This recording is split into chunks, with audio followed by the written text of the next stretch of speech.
silence of my room, I hear your voice softly calling. If I could only have you near to breathe a sigh or two, I would be happy just to hold the hands I love on this winter's night with you.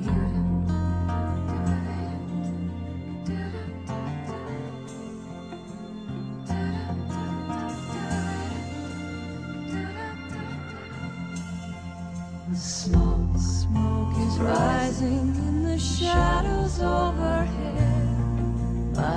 My glass is almost empty. I read again between the lines upon each page, the words of love you send me. If I could know within my heart that you were lonely too, I would be happy just to hold the hands I love on this winter's night with you.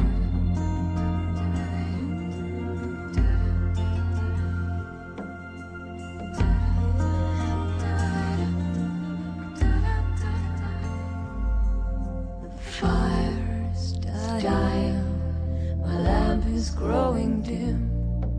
The shades of night are lifting. The morning light steals across my window pane, where webs of snow are drifting. If I could only have you near to breathe a sigh or two, I would be happy just to hold the hands I love on this winter night with you, and to be once again with you.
The legend lives on from the Chippewa on down at the big lake they call Gitchagumi.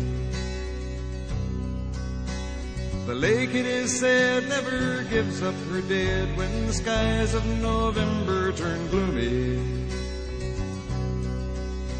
With a load of iron ore, 26,000 tons more than the Edmund Fitzgerald weighed empty.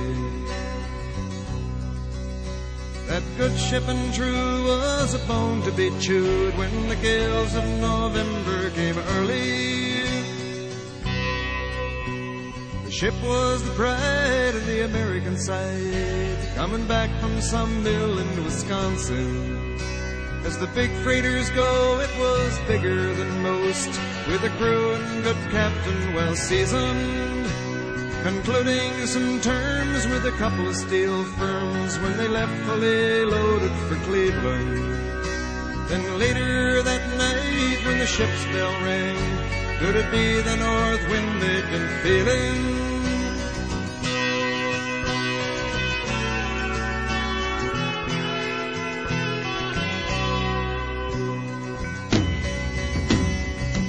and the wires made a tattletale sound, and the wave broke over the railing.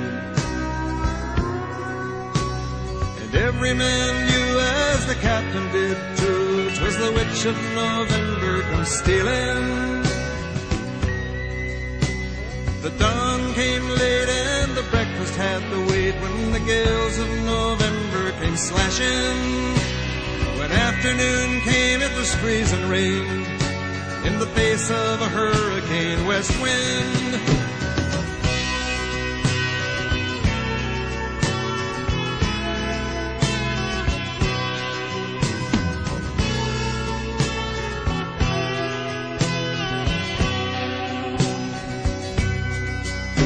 When supper time came, the old cook came on deck, saying, "Fellas, it's too rough to feed you."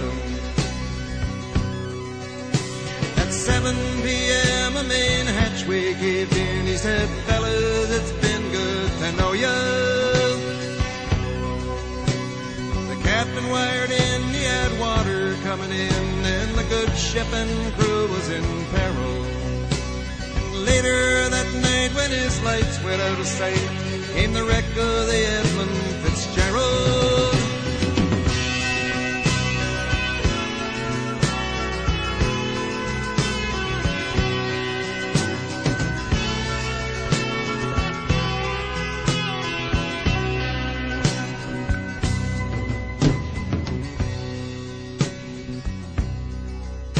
Does anyone know where the love of God goes when the waves turn the minutes to hours? The searchers all say they'd have made Whitefish Bay if they'd put 15 more miles behind her. They might have split up or they might have capsized. They may have broke deep and took water. And all that remains is the faces and the names of the wives and the sons and the daughters.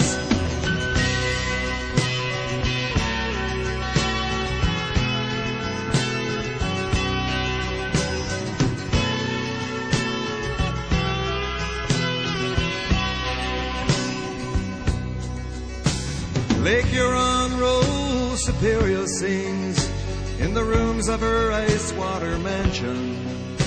Old Michigan steams like a young man's dreams. The islands and bays are for sportsmen. And farther below, Lake Ontario takes in what Lake Erie can send her. And the iron boats go, as the mariners all know, with the gales of November remembered.